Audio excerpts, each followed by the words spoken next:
আজ কিশোর কবি সুকান্ত ভট্টাচার্যের মৃত্যুদিন।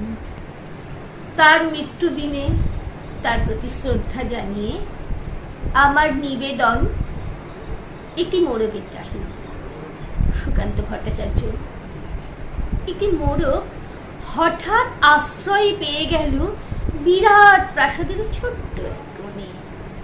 ভাঙা প্যাকিং বাক্সের গাদায় আরো 2-3টি মুরগির সঙ্গে। আশ্রয় যদিও মিলল, উপযুক্ত আহার মিলল না। সুতীক্ষ্ণ চিৎকারে প্রতিবাদ জানিয়ে গলা ফাটালো সেই মোরগ ভোর থেকে সন্ধে পর্যন্ত। তবুও সহানুভূতি জানালো না সেই বিরাট শক্ত ইমারত। তারপর শুরু হলো তার আস্তাকুড়ে আনাগোনা।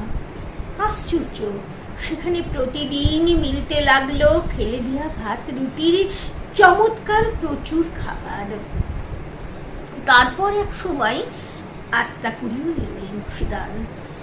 ময়লা ছেঁড়া ন্যাকড়া পড়া 2-3টে মানুষ।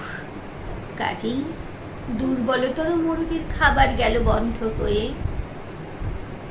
খাবার খাবার খানিকটা খাবার। অসহায় মোরগ খাবারের সন্ধানে বারবার চেষ্টা করলো প্রাসাদে ঢুকতে। প্রত্যেকবারই তারা খেল প্রচন্ড। ছোট্ট মোরগ ঘাড় উঁচু করে স্বপ্ন দেখে প্রাসাদের ভিতর রাশি রাশি খাবার। তারপর সত্যি একদিন সে প্রাসাদে ঢুকতে পেল।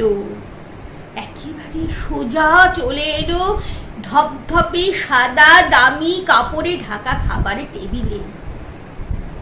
অবশ্য খাবার খেতে নয়, খাবার হিসাবে। নমস্কার।